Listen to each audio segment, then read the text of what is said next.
यह कहानी मायरा और ईशान की है। यह एक सैड लव स्टोरी है।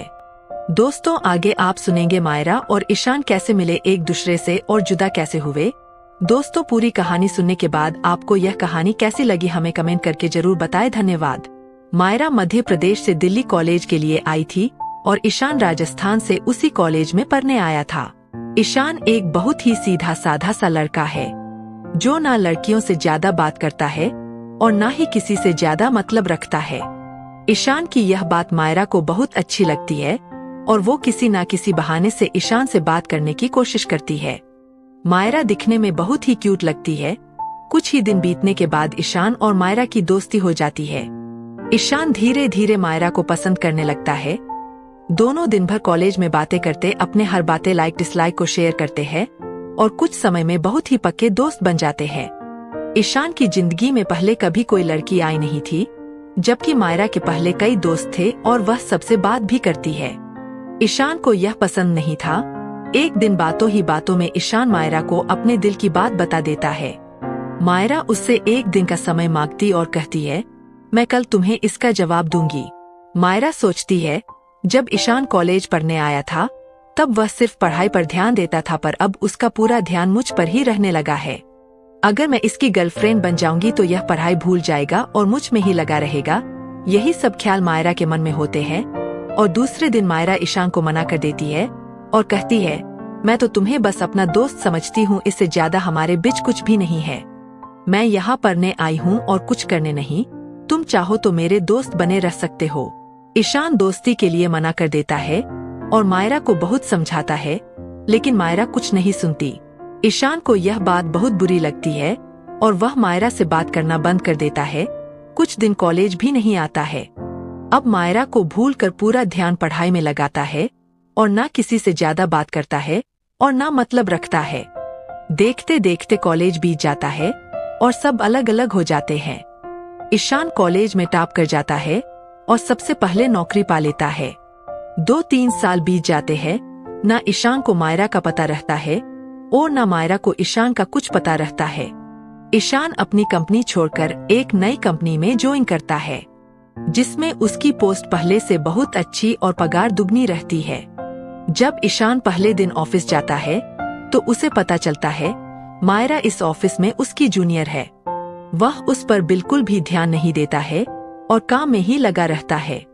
कुछ दिनों तक ऐसा ही चलता है, पर दोनों एक दूसरे को पहले से जानते थे। अचानक एक दिन दोनों को एक ही प्रोजेक्ट के लिए साथ में बाहर जाना पड़ जाता है।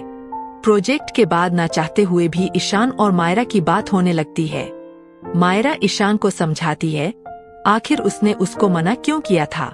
ईशान को मायरा की बात समझ आ जाती है और दोनों में गहरी दोस्ती फिर से हो जाती है। पूरे ऑफिस में दोनों की दोस्ती के चर्चे होने लगते हैं। ईशान सीधा साधा लड़का रहता है, उसको ज्यादा कुछ समझ में नहीं आता है। ईशान कुछ समय बाद मायरा को डिनर पर ले जाकर फिर से प्यार का इजहार करता है। मायरा इस बार ईशान से मना नहीं करना चाहती, पर उसके पास कोई चारा नहीं है, क्योंकि कुछ ही दिनों में उसकी शादी होने वाली रहती है। मायरा ईशान को अपनी शादी की बात बताती है। इस बार ईशान का दिल पूरी तरह टूट जाता है। वह बिना कुछ कहे वहां से चला जाता है। मायरा रात में सोचती है कि ईशान से अच्छा लड़का मुझे कभी नहीं मिलेगा। वह फैसला करती है कि कल ईशान को हाँ कर दूंगी और मम्मी पापा को ईशान से शादी के लिए मना लूंगी। जब दूसरे दिन मायरा ऑफिस जाती है तो उसको पता चलता है कि ईशान ऑफिस छोड़कर चला गया और दोबारा कभी कंपनी में नहीं आएगा। जाते जाते आयन मायरा को एक खत लिख जाता है, जिस दिन से मैंने तुम्हें देखा है उसी दिन से मैं तुमसे बहुत ही ज्यादा प्यार करने लगा हूँ मायरा। मैं तुम्हें अपने जिंदगी में कभी नहीं भूल पाऊंगा। तुम जहाँ भी रहो, जिस किसी के साथ रहो, खुश रहो। अब इस जीवन में इस दर्द के साथ ही जिंदा रहूंगा। मैंने हमेशा तुमसे प्यार किया है और केवल प्यार किया है। तुम मेरी जिंदगी में आने वाली सबसे पहली और आखिरी लड़की हो। अब ना मेरी जिंदगी में कोई आ सकता ही और ना ही मैं किसी को आने दूंगा। मैं बस अब तुम्हारी यादों के शेयर अपनी पूरी जिंदगी गुजर लूंगा। आज के बाद मैं पूरी जिंदगी तुम्हें कभी अपनी शकल तक नहीं दिखाऊंगा।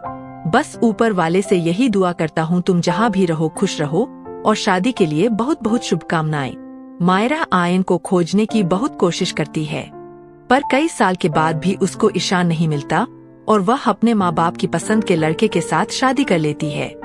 इस तरह दोनों हमेशा हमेशा के लिए एक दूसरे से बिछड़ जाते हैं और अपनी अपनी दर्द के साथ जिंदगी व्यतीत करते हैं। दोस्तों, लाइफ कैसा भी चल रहा हो, कुछ फैसले सोच समझ कर लेना चाहिए। अगर कोई गलत फैसला ले लिया तो पूरी जिंदगी जराब हो सकती है, आपनी भी और दूसरे की भी। दोस्तों, अगर आपको ये कहानी अच्छी लगी हो तो कमेंट करके जरूर बताएं कि आपको ये sad love story in Hindi आपको कैसी लगी। अगर अच्छी लगी हो तो अपने दोस्तों के साथ जरूर शेयर करें।